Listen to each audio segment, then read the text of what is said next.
جو براءت کو نہ سمجھے، براءت ایک سسٹم ہے، یہ سسٹم یہ ہے کہ تجھے اس ظلم سے، اس سسٹم سے جدا ہونا ہے، اور یہ سسٹم انفکاک کرتا ہے، مثلا حق و باطل کو جدا کرتا ہے۔ براءت چھانٹی کا نام ہے، براءت ناخالص چیزوں کو نکالنے کا نام ہے۔ اگر امام حسین کربلا نہ جاتے تو براءت ہونی نہیں تھی، اگر علی کی ولایت کا اعلان نہ ہوتا براءت کیسے ہوتی؟ اگر رسول اپنی نبوت کا اعلان نہ کرتے تو سارے تو ایک ساتھ ملے ہوئے تھے نا، لیکن جیسے نبوت بیچ میں آئی آپ نے دیکھا چھانٹی ہونا شروع ہو گئی۔ یہ مومن ہے، یہ مسلم ہے، یہ چھانٹی کا نام ہے، اور فرمایا یہ اللہ کی سنت استدراج ہے۔ جب حضرت عیسیٰ گئے، اب مسلمان پڑھے نا کہ 1/3 آف قرآن ذکر بنی اسرائیل کیوں ہے؟ میں بارہا اپنے ممبر سے کہہ چکا کہ 1/3 آف قرآن بنی اسرائیل کا ذکر کیوں ہے؟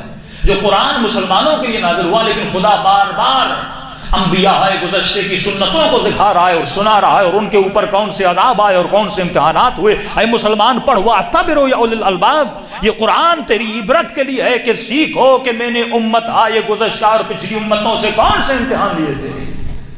تم آسمان سے نہیں اترے کہ تیرا رب تجھ سے امتحان نہیں لے گا۔ اے محمد اگر میں نے عیسیٰ کی امت سے امتحان لیا، موسیٰ کی امت سے امتحان لیا، تو میں تیری امت سے بھی امتحان لوں گا۔ جب عیسیٰ دنیا سے جاتے ہیں تو اپنے نائب کا اعلان کر کے جاتے ہیں، جن کو پطرس یا شمعون کہا جاتا ہے، لیکن اس کے مقابلے میں ایک اور آتا ہے جس کو پولس کہا جاتا ہے۔ آج اکثریت کرسچنز کی کس کو مانتی ہیں؟ پولس کو مانتی ہیں، اس کی بتائی ہوئی کتابوں پہ عمل کرتی ہیں، اور جبکہ جناب شمعون کہہ کر گئے تھے جس کے پیچھے تم لگے ہوئے ہو یہ سب سے بڑا منافق ہے۔ اور یہی چیز آپ آتا ہے حضرت موسیٰ کے لیے، جب ہارون کا اعلان کر کے جاتے ہیں 40 دن کا فاصلہ ہوتا ہے، اور امت کس کے پیچھے چلی جاتی ہے؟ سامری کے پیچھے چلی جاتی ہے۔ اور یہی امت رسول میں ہوتا ہے، جب رسول خدا یہاں سے پردہ پوش ہو کے چلے جاتے ہیں تو امت کہاں چلی جاتی ہے؟ سقیفے میں چلی جاتی ہے۔ ہاں، پر مسلمان کو سوچنا ہے، جو پروردگار عالم نے امتحانات ان امتوں سے لیا ہے، کیا پروردگار عالم یہ امتحان مجھ سے نہیں لے گا؟ فرمایا اے انسان اگر تجھے محمد کی امت پہ چلنا ہے تو یہ بات یاد رکھنا، یہ بینہ کس طرح ہے؟ کسی نے پوچھا مولا جب آپ غیبت میں چلے جائیں گے تو ہمارے لیے بینہ کون ہے؟ فرمایا بینہ ایک مومن بھی بن سکتا ہے۔ جب ہم غیبت میں چلے جائیں تو ہمارے چاہنے والے مومنوں سے ہمارے نور کو لیا کرو۔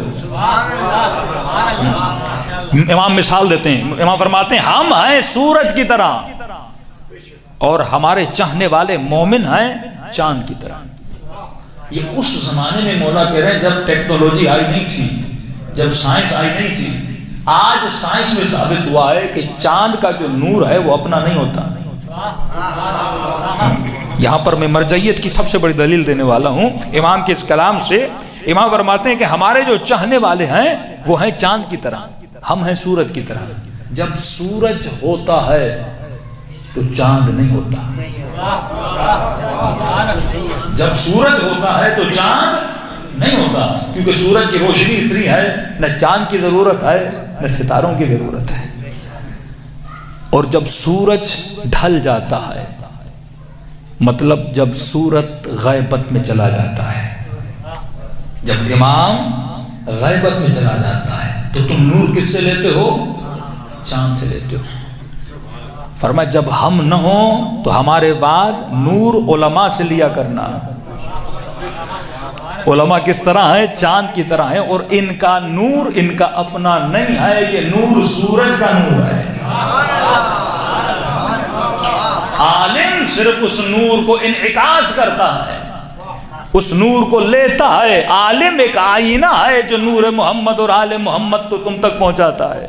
تو وہ لوگ جو تقلید اور اجتہاد کے مخالف ہیں ان سے پوچھو، وہ سورج جو سورج امامت تھا آج پردہ غیب میں ہے، تجھے اگر وہ علم مل رہا ہے تو کس چہرے سے مل رہا ہے؟ کبھی خمینی کی صورت میں ملتا ہے تو کبھی حسینی کی صورت میں ملتا ہے۔